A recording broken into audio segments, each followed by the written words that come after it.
muchísima alegría les damos la bienvenida al estudio de la porción semanal, ya en nuestro tercer año. Estamos muy contentos. El primer año, pues hicimos una introducción. El año pasado tratábamos de avanzar en temas importantes, pero este año hemos cambiado la dinámica y queremos regresar en primer lugar a ver si hay algo que no cubrimos el año pasado y en segundo lugar a retomar la lectura verso a verso, de tal forma que con el favor de Dios y si es su voluntad, el próximo año vamos a iniciar esta porción en donde hayamos terminado esta. Esta porción, como he dicho, se llama Miketz en hebreo y quiere decir al final de. Y yo quiero hablar un poquito de cómo vivir en tiempos de escasez. Para iniciar el estudio, permítame por favor sugerirle, hacerle la cordial invitación para que se suscriba a nuestro canal de YouTube y nos siga en nuestras redes sociales de Facebook, X, Instagram y ahora que estamos también ya en TikTok. Vamos entonces a el estudio y quiero hacer como siempre una pequeña introducción. El año pasado vimos algo sobre el yugo desigual, cómo fue que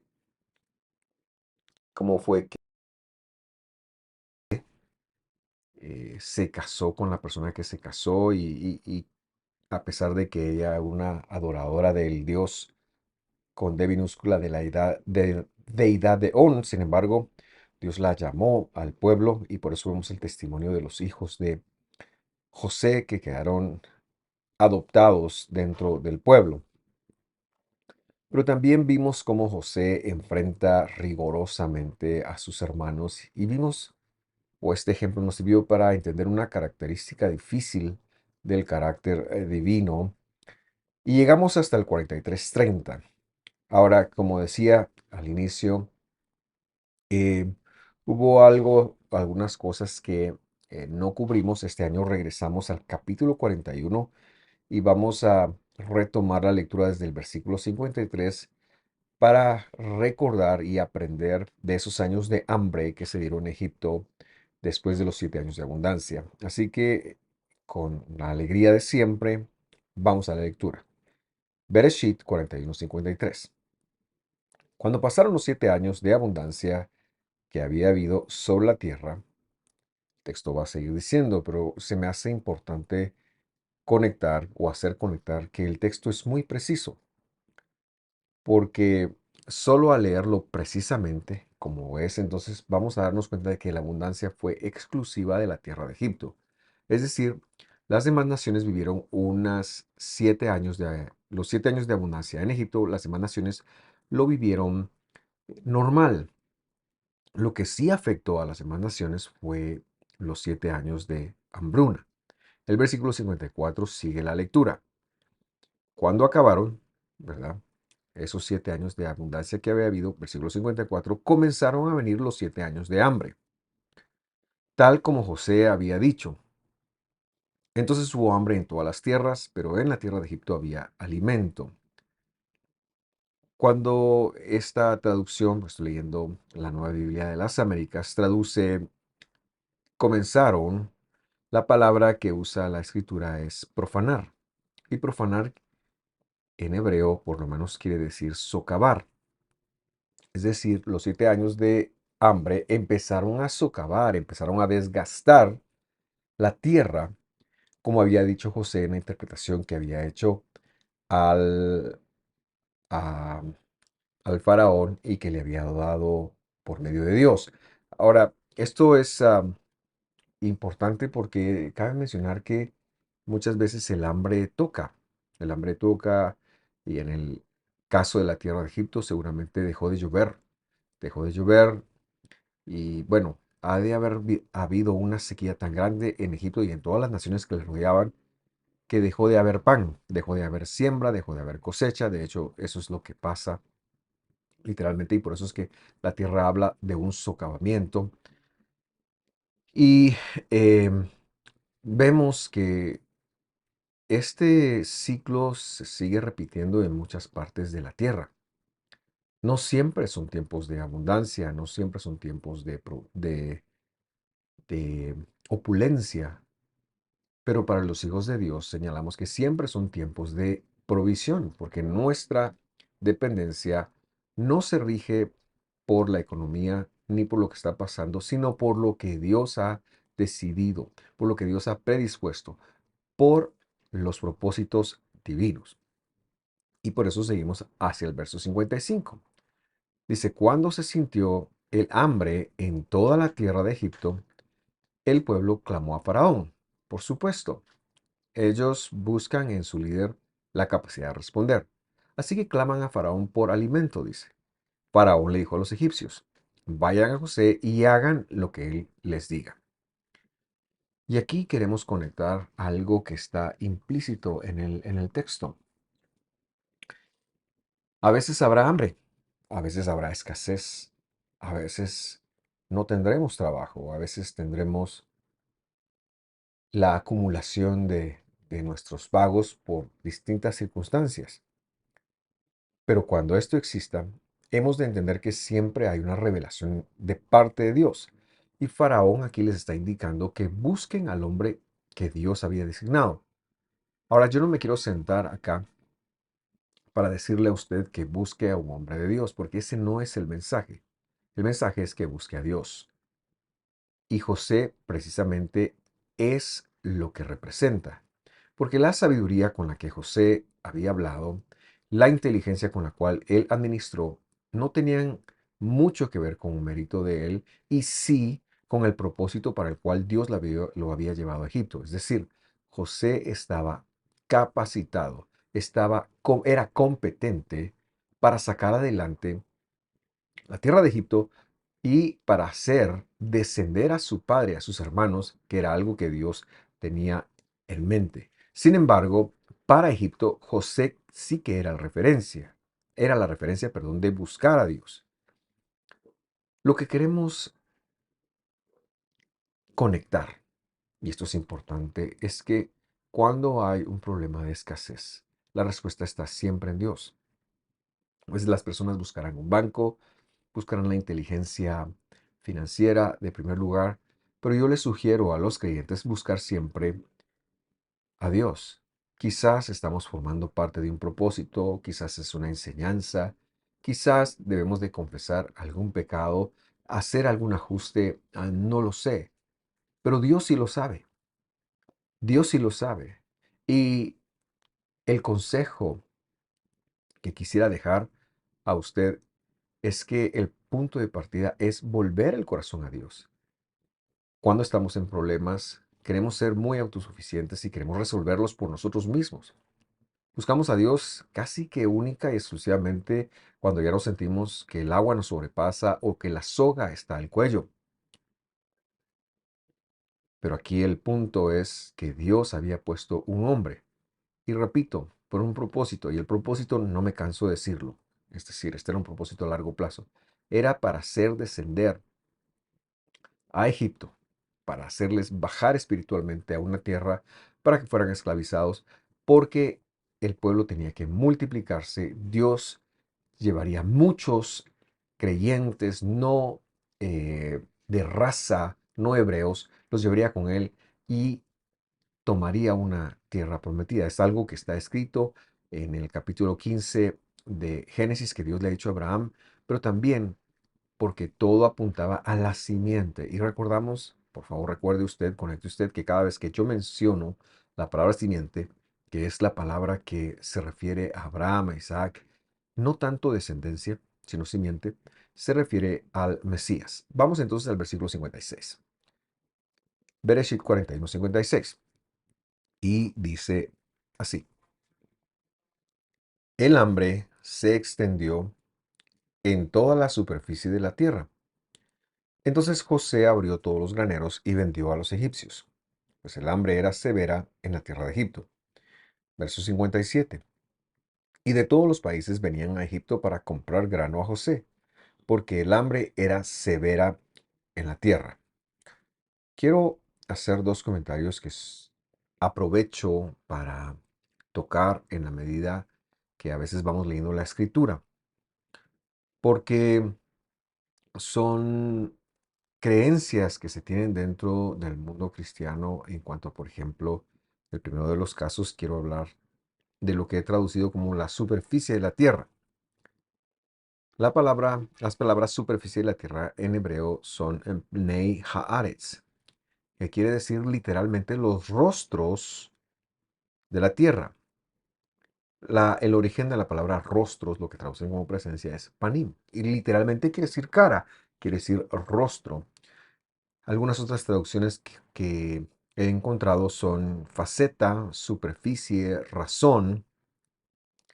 Y la, vale la redundancia, la razón por la que la traigo a colación es porque cuando se encuentra algún rostro de Dios, que en la Biblia hay muchísimos rostros de Dios, estos, por supuesto, cuando se estudia la Biblia en hebreo, se lo traducen como presencia. Y en el siglo XXI, especialmente, esto se ha llevado a un extremo que me parece a veces no sano. Es decir, se ha mistificado a una sensación o percepción humana, de tal forma que a veces vamos a un servicio y como percibimos algo, decimos aquí está la presencia de Dios, o si no lo percibimos, decimos aquí no está la presencia de Dios. Y esto sucede porque el humano se ha colocado como el centro del universo. Si yo siento que Dios está acá, entonces Dios está acá. Si yo no siento que Dios no está acá, entonces quizás no estuvo bueno, quizás Dios no vino.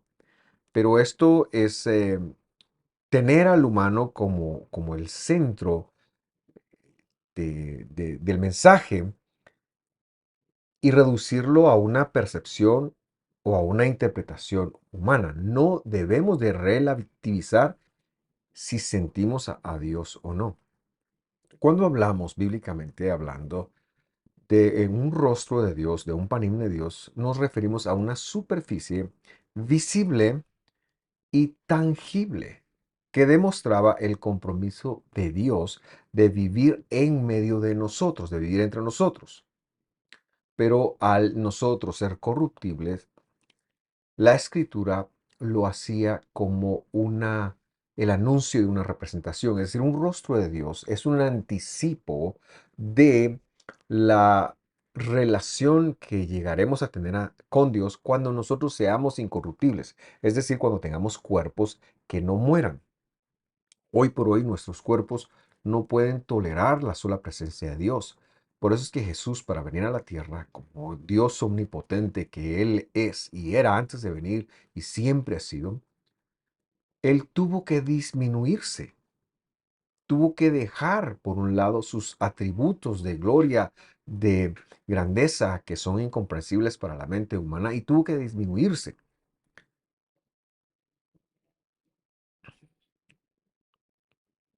Hoy en día, el creyente en el Mesías es un rostro visible de Dios. ¿Por qué? Porque nosotros somos el enclave del cielo aquí en la tierra. Dios nos ha dado su eternidad, es decir, su promesa de la resurrección. Esto es importante que lo conectemos, porque en la Biblia hay muchos ejemplos de rostros de Dios. Por ejemplo, se le llama rostro de Dios a la zarza que consumía y que Moisés vio. Se le llama rostro de Dios al arca.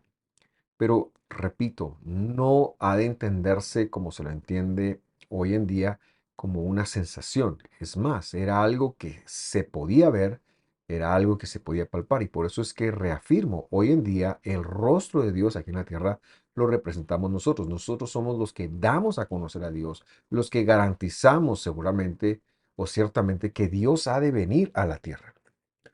La otra expresión que quiero mencionar que se presta para hablar de cuando vamos leyendo la Biblia es la palabra severa. Dice que el hambre era severa en toda la tierra. Y esta es la palabra hazak. Y hazak se usará en Shmot, es decir, en Éxodo, para hablar sobre uno de los tres estados que el faraón tuvo. Lo traducen como dureza. Pero es que el problema es precisamente eso, que traducen los tres estados del corazón como dureza. Y Faraón llega a tener tres estados. Hazak, que es un estado duro, pero que solamente es incrédulo. En segundo lugar, es un estado casa, que es un estado duro, pero que contraataca, es decir, se defiende y menosprecia la verdad. Y el estado kabod, que es pesado, quiere decir pesado, porque también han traducido duro y esta palabra también quiere decir gloria y ha de entenderse que cuando se refiere a Dios es algo distinto a lo que le estoy diciendo, implica el peso que Dios tiene acá, pero aquí nos está hablando de que el corazón puede llegar a ser pesado, es decir, llegar a un punto de no retorno. El corazón del hombre entonces es Hazak, es duro. La tierra estaba afectada por el hambre y el hambre era hazak, es decir, era dura, pero había una forma de contrarrestar esto. Y eso es lo que yo quiero dejar o quiero empezar a dejar en su corazón. Hay una forma de contrarrestar la pobreza, hay una forma de contrarrestar la escasez. Y en el caso de que la tierra esté hazak, Dios puede ablandar la tierra, pero en el caso que el corazón sea el que esté Hazak. Solamente Dios es el único capaz de hacer algo con ese estado. El versículo siguiente ya nos coloca en el capítulo 42, así que lo leemos de la misma forma. Viendo Jacob que había granos en Egipto, dijo a sus hijos, ¿por qué se ven los unos a los otros?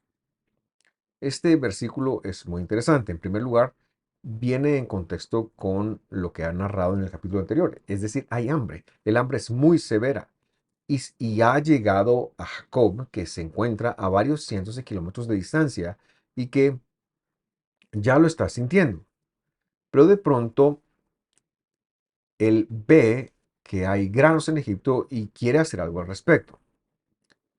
El tema que hemos querido empezar a dejar en ustedes es cómo vivir en tiempos de escasez. Ahora, queremos hacer la pregunta. En primer lugar, había granos en Egipto. Jacob lo vio. La pregunta que debemos de hacernos es cómo lo vio. La mayoría de versiones traducen que él vio que había alimento. La palabra aquí es sheber, es decir, son granos que pueden llegar a convertirse en pan, lo cual es alimento. Pero repetimos la pregunta. ¿Cómo fue que él vio, si no tenía FaceTime, si no fue a Egipto, que había granos o posibilidad de comer en Egipto? También me parece interesante que se le pregunte a sus hijos, ¿y por qué se están viendo? De hecho, en hebreo literalmente dice, ¿por qué se ven? Y está implicado que se ven los unos a los otros. Y lo que entendemos es que hay una conversación aquí que necesitamos desentramar, porque Jacob está compartiendo su entendimiento de que él ha visto que hay granos en Egipto, que hay una salida al respecto, y sus hijos no hacen nada más que verse porque recuerdan que su hermano fue vendido a una caravana de esclavizadores que iban en dirección a Egipto. Así que podemos ver culpa, podemos ver algunas emociones que no han querido ellos exponerse a sentir, pero lo que necesitamos entender es que hay algo que está más allá de lo que ellos pueden demostrar. Ahora, esta enseñanza, por supuesto que tiene como em, principal proyecto recordar cuál es la actividad humana que puede hacer que nosotros salgamos de la escasez. Pero es mejor que señalemos cuál es la actividad divina de la cual nosotros podemos depender. Y aquí entonces nos vamos a Jacob y a sus hijos.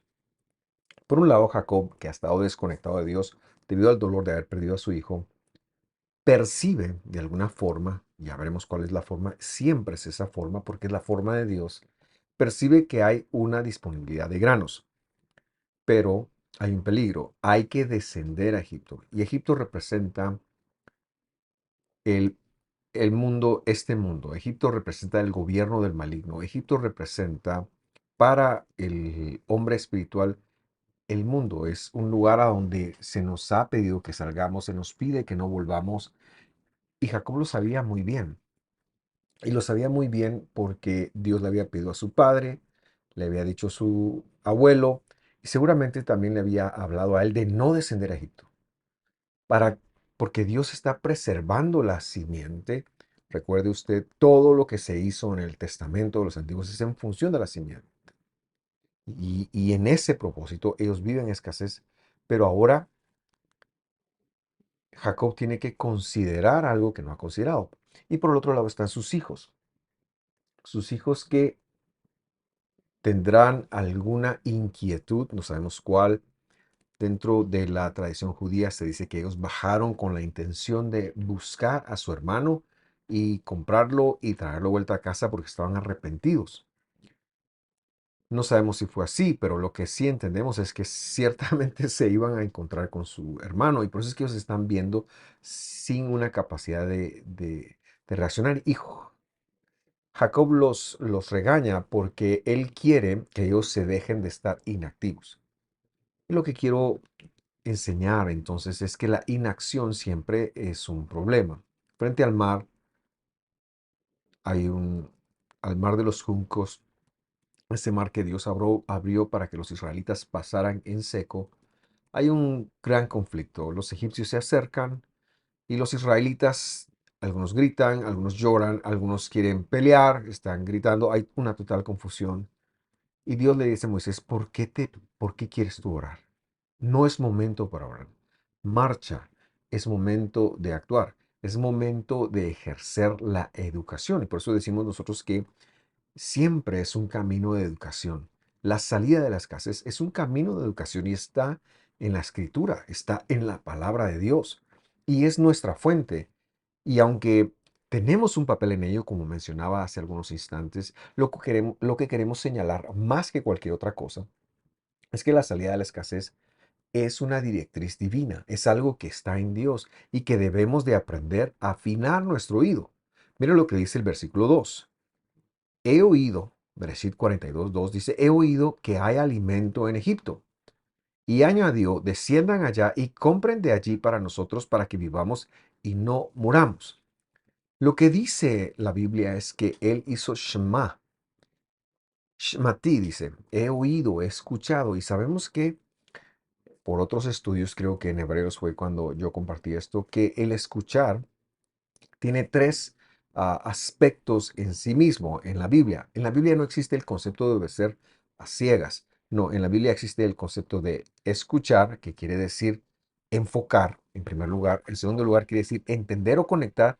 Y el tercer lugar quiere decir practicar. Y es como Dios se mueve.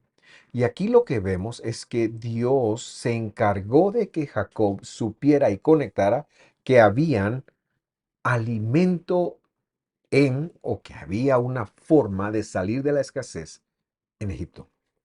Y esa es la diferencia más importante. La fidelidad, es decir, el desempeño de la obra de Dios en nuestra vida, la cual viene por la escucha activa, el oír y el oír por la palabra de Dios, como se lo mencionaba, o sea, la palabra de Jesús, llegará a nuestras vidas. Dios es el que tiene la palabra para que nosotros podamos atacar la escasez. En este caso, quizás a Jacob le vino por mercaderes, por otros cananeos que habían descendido, porque la gente lo había comentado, incluso puede ser que le llegó por medio de mensajeros celestiales o ángeles.